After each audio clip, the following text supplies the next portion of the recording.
ശ്രീരാമന്റെ ഒരു ദിവസത്തെ ജീവിതത്തെക്കുറിച്ച് പറയുമ്പോൾ ഒരു ഗ്രന്ഥത്തിൽ പറഞ്ഞ കാര്യം എനിക്ക് വളരെ ഇഷ്ടപ്പെട്ടു.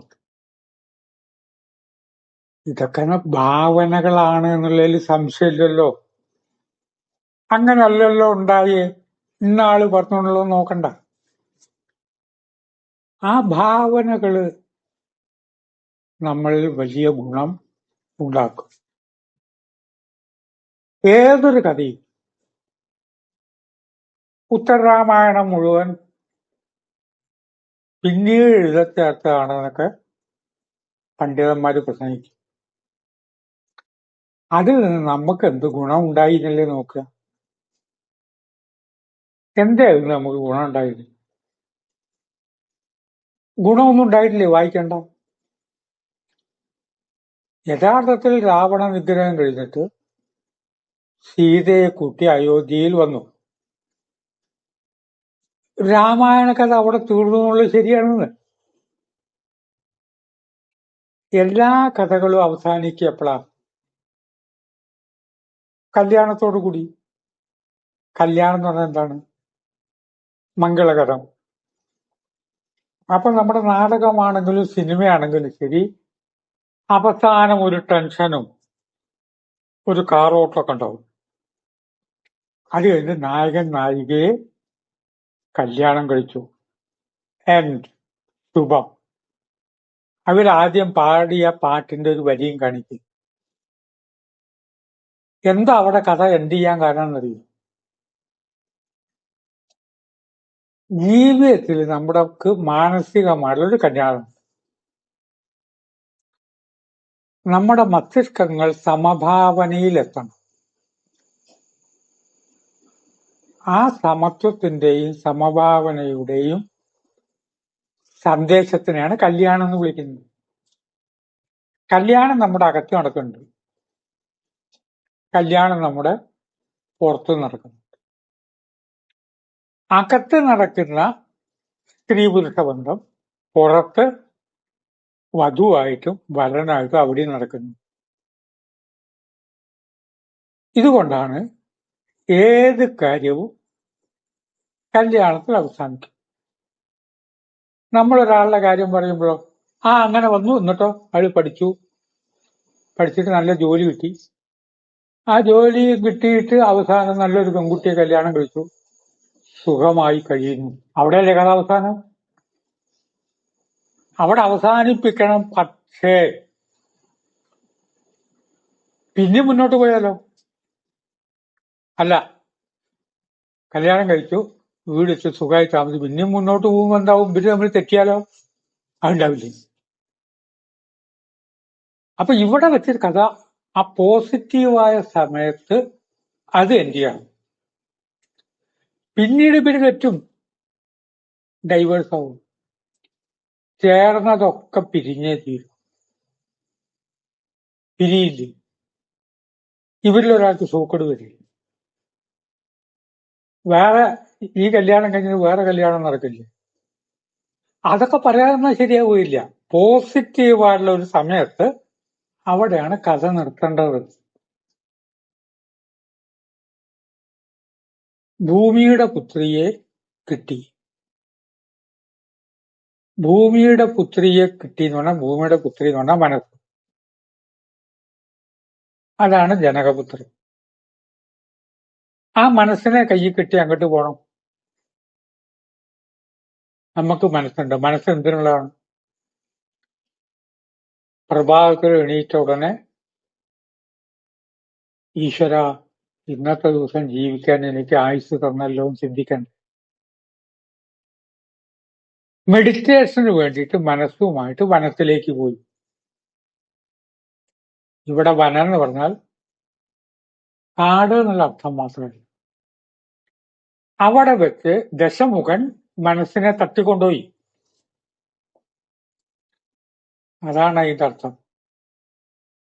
ദശമുഖൻ തട്ടിക്കൊണ്ടുപോകാന്ന് പറഞ്ഞാൽ, ഞാൻ മെഡിറ്റേഷന് വേണ്ടിയിട്ട് മുറിയിലേക്ക് വെച്ചപ്പോ TV ഓൺ ചെയ്തിരിക്കുന്നു, ആളുകൾ വേറെ ഉണ്ടാക്കുന്നു, കുട്ടികളുടെ ശല്യമുണ്ട്, ഇതൊക്കെ നിർത്തി. ഇതാണ് ദശമുഖനെ നിഗ്രഹിച്ച് കൊണ്ടുവന്നു. ഇനി മെഡിറ്റേഷൻ തുടങ്ങാം. ഇതാണ് രാമായണ കഥ. അവിടെ അവസാനിച്ചു. ശ്രീരാമ പട്ടാഭിഷേകം. എന്നിട്ടോ കഥ പിന്നെയും തുടരും. മെഡിറ്റേഷന്റെ ഒരു രൂപമാണ് ഒടുവിൽ മനസ്സിനെയും ഉപേക്ഷിക്കണം. ഈ മനസ്സിനെ തിരികെ കിട്ടാനാണ് ഈ ദശമുഖനെ നിഗ്രഹിച്ചത്. ഇനിയോ മനസ്സിനെയും ഉപേക്ഷിക്കണം. തന്ത്രശാസ്ത്രത്തിലെ ഏറ്റവും വലിയൊരു രഹസ്യമാണ് സീതാപരിത്യാഗം. സീതാപരിത്യാഗം എന്ന് പറഞ്ഞാൽ നമ്മളൊക്കെ ചെയ്യേണ്ടതാണ്. അത് അവസാനത്തെ കൈയാണത്, മനസ്സിനെ ഉപേക്ഷിക്കല്. സാധാരണഗതിയിൽ ശ്രീരാമ പട്ടാഭിഷേകത്തിന്റെ അവിടെ അവസാനിപ്പിക്കണം. എന്നിട്ട് ശ്രീരാമൻ എങ്ങനെ ജീവിച്ചു? രാവിലെ ശ്രീരാമൻ വന്നിട്ട് ഒരു പ്രത്യേക സ്ഥലത്തിരുന്നു. മെഡിറ്റേഷൻ. എങ്ങനെ രാജ്യം ഭരിക്കണം എന്നുള്ള കാര്യങ്ങൾക്ക് നിർദ്ദേശങ്ങൾക്ക് ഉദ്യോഗസ്ഥന്മാർ വരുമ്പോൾ അവർക്ക് വേണ്ടുന്ന നിർദ്ദേശങ്ങൾ കൊടുത്തു കഴിഞ്ഞു. അവരുടെ കൂടെ അങ്ങനെ ഓരോരോ കാര്യവും നടക്കുന്നില്ല. ഒക്കെ ചെയ്യാൻ ആളുകളുണ്ട്. ഇന്ന മാറ്റി ചെയ്താൽ മതി, ഇന്ന സ്ഥലത്ത് ബഹളം ഉണ്ടാകാതെ നോക്കണം എന്നൊക്കെ പറഞ്ഞ ശേഷം വെളിച്ചെടുത്തിരിക്കുമ്പോൾ സീത അടുത്തു വന്നിരുന്നു. ഇങ്ങനെയായിരിക്കണം ജീവിതം. സീത രാമനോട് ചില കാര്യങ്ങൾ ചോദിക്കുന്നു. നമ്മളിലെ സീത നമ്മളിലെ രാമനോട് പലതും ചോദിക്കുന്നു.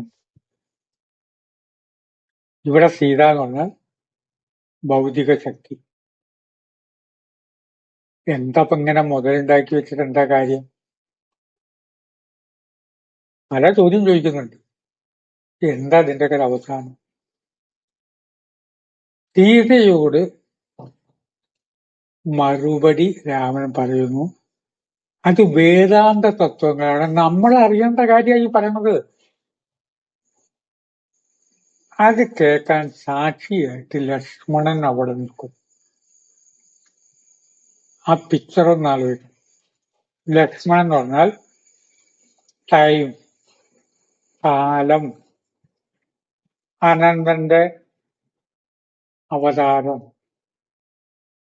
അനന്തൻ എന്ന് പറഞ്ഞാൽ ആദിയും അവസാനവും ഇല്ല കാലത്തിന്.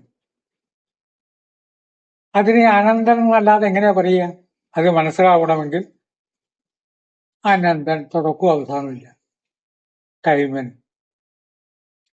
ആ അനന്തന്റെ അവതാരമാണ് ലക്ഷ്മണൻ. ഉണ്ടെങ്കിൽ രാമന് പ്രസക്തിയുള്ളൂ.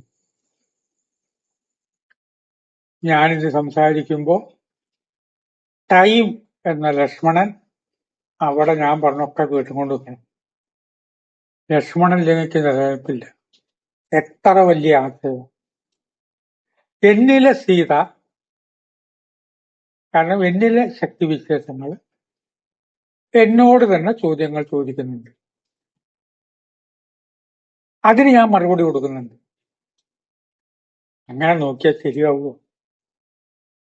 ശ്രേയസ് മാത്രം നോക്കിയാൽ ശരിയാവുമോ? ശ്രേയസ് നോക്കണ്ടേന്നൊക്കെ അതിൽ വരും. ഇത്രയാകുമ്പോ രാമൻ എന്തു പറഞ്ഞാലും അത് ശ്രവിക്കാൻ പറ്റത്തില്ല. ഹനുമാൻ അപ്പുറത്ത് നിൽക്കുകയാണ്.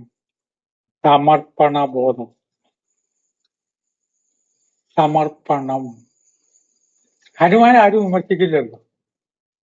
ബാക്കി എല്ലാ കഥാപാത്രത്തിലും വിമർശനം ഇല്ലാത്ത ഒരാളെ ഉണ്ടായിട്ടുള്ളൂ. ഹനുമാൻ ഒന്നും ചെയ്തിട്ടില്ല. സമർപ്പണം. ഇതാണ് ശ്രീരാമ സത്സംഗം. ഇതിന്റെ ഒരു പതിപ്പ് നമ്മുടെ വീട്ടിലുണ്ടാവണ്ടേ? ഗൃഹനാഥൻ ശ്രീരാമന് തുല്യമാകണ്ടേ? പത്നി സീതയാകണ്ടേ? ടൈം, ഇതിനുള്ള സമയം ഒത്തു വന്നാലേ ഈ കാര്യം നടക്കുക. അവിടെ ലക്ഷ്മണം ഉണ്ടാകട്ടെ. എല്ലാം സമർപ്പിക്കുന്നു, ഞാനൊന്നും ചെയ്യുന്നില്ല. അല്ലാതെ ഹനുമാൻ അപ്പൊ അവിടെ ചിരഞ്ജീവിയാണ്. എപ്പോഴും ഹനുമാൻ. സത്സംഗം എവിടെ നടക്കുന്നു ഹനുമാൻ അവിടെ വന്നു. വലിയൊരു തത്വമാണ്. ശ്രീരാമരാജ്യം എന്നൊക്കെ പറഞ്ഞിട്ടുണ്ടെങ്കിൽ അവിടെ ഈ പാലം പണിയലും ഇത് മാത്രമല്ല, ഒക്കെ വേണം. ഒക്കെ ശ്രീരാമൻ പറയും ഇന്നോടത്തൊരു പാലം പണിയണം, ഇന്നോടത്തിൽ വേണം, അതൊക്കെ നടക്കും. അതിന്റെ കൂട്ടത്തിൽ കൂടെ തത്വചിന്താപരമായ ഒരു ഉൾക്കാഴ്ചയ്ക്കും പ്രാധാന്യമുണ്ട് ചിന്തിച്ച് വാക്കുകൾ സംഭരിക്കുന്നു.